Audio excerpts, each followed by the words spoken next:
जमीन से बड़ा कुछ ना गवा है। आज तो राम मंदिर घूरे जाए रहा कि नहीं होते हम मल्ला है। अच्छा बात है, 500 साल के बाद कौन लड़ाई लगला है? जमीन के लड़ाई लगला है। आज राम मंदिर के फैसला भला है वो कौन सी के लड़ाई लगला है? जमीन के लड़ाई लगला है। यानी भगवान राम के भी जमीन के जरूरत है। तोहनी तो इंसान लगा, तोहनी तो किसान लगा कि तोहनी के जमीन के जरूरत ना है। अरे भगवान आए अगर नाम से पूरे हिंदुस्तान में कोई कहीं जमीन मांगता है मिल जितला है, लेकिन ओकरा है जमीन चाहिए जहां ओकर जन्मभूमि हलाए। तो तोरो तो बड़का गांव जन्मभूमि हो, तोर बाप वाला के कर्मभूमि हो। जब भगवान की जमीन की जरूरत है तो इंसान की जमीन की जरूरत क्या है? आज चाहे ईश्वर रहे, चाहे अल्लाह रहे, चाहे गॉड रहे, चाहे भाई गुरु रहे, चाहे कोई रहे, सब जमीन में है। ईश्वर मंदिर में जमीन में है, अल्लाह मस्जिद में जमीन में है, गॉड चर्च में जमीन में है, वह गुरु गुरुद्वारा में जमीन में है कि नहीं? अरे भगवान जमीन में है। भगवान को 2 गज जमीन चाहिए तो हम तो इंसान है, हमको जमीन काहे नहीं चाहिए? इसलिए हम बोल लिए किडनिया बेच दिया, एगो अखिया बेच दिया, लेकिन जमीन वहां से समझौता नहीं करिया कि आने वाला पीढ़ी खैतों की। आज अभी रेलवे स्टेशन जाके देख ले, बस स्टेशन तो हनी जाके देख ले, बहुत सारा आदमी तोरा मिलतो ओकरा हमने गुलगुलिया बोला है। हालांकि गलत शब्द लगे, हमरो खेद है कि दुनिया में गुलगुलिया कहे रहता है, लेकिन हमने गुलगुलिया बोला है ना। तो गुलगुलिया क्या लगे? तो नहीं देखा लगा रेलवे स्टेशन गेले है ना, बस स्टेशन गेले है ना, देखिए आज बहुत सारे लोग मांगत रहे वहां, ओकरा हमने गुलगुलिया बोला। तो की बोला?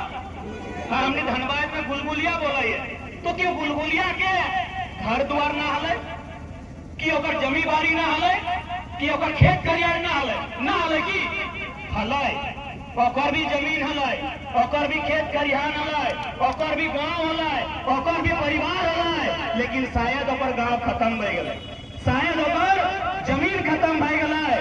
आज वो गुलगुलिया बन गए, न ओकर आसमान में छत है न जमीन के धरती। वो जिंदगी है, वो जिंदगी है, न ओकर आसमान में छत है न जीते धरती है। तो ओकरा हमने गुलगुलिया बोला है। कोई बंजारा बोला है कि बंजारा गड़िया में आवा है, एक गांव रुका है, वहां चेहरे चिंगनी के ढका मारा है, खा है तो दूसरा गांव चल जाए। देख ले है ना? तो कि हमने जिंदगी उसमें हलक चाहिए। हाँ, इसलिए आज लड़ाई लड़ा तो, इसलिए आज लड़ाई लड़ा तो माना है कि लड़ाई बहुत टफ हो, लड़ाई बहुत बड़ा आदमी से लड़ाई हो। लड़ाई तो हर मोदी जी के दोस्त से हो ना, आसान लड़ाई ना हो। अडानी जी पे लगते, मोदी जी के फेवरेट आदमी लगते।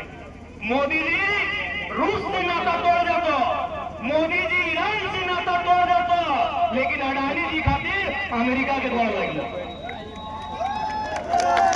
18% के टेरिफ ले लो और अपन सामान 0% के टेरिफ तो लोग लगाए। ओकर से इतना आसानी से लड़ लेबा, ओकर से इतना आसानी से नहीं लड़ पाएगा। तो यदि मोदी जी के दोस्त अडानी जी से लड़ना हो, एनटीपीसी से लड़ना हो, मगध आम्रपाली से लड़ना हो या आधुनिक कंपनी से लड़ना हो तो गांधी बन के लड़ा, गांधी बन के लड़ा। तो कहा कि उस समय ब्रिटिश के महारानी रहे, चाहे ब्रिटिश के प्रधानमंत्री रहे, दुनिया के सबसे ताकतवर इंसान है, लेकिन गांधी एगो लाठी लेके लड़ गया, अपने के देश छोड़ के भागे। अब तोहनी जाए रास्ता चल रहा, तोहनी जो 30 किलोमीटर पैदल चल रहा, ये गांधी के रास्ता लगा, ये गांधी के रास्ता लगाए। आज ये तोहनी 30 किलोमीटर 40 डिग्री के टेम्परेचर में बड़का गांव से हजारीबाग चल के लिया, ये गांधी के रास्ता लगाए।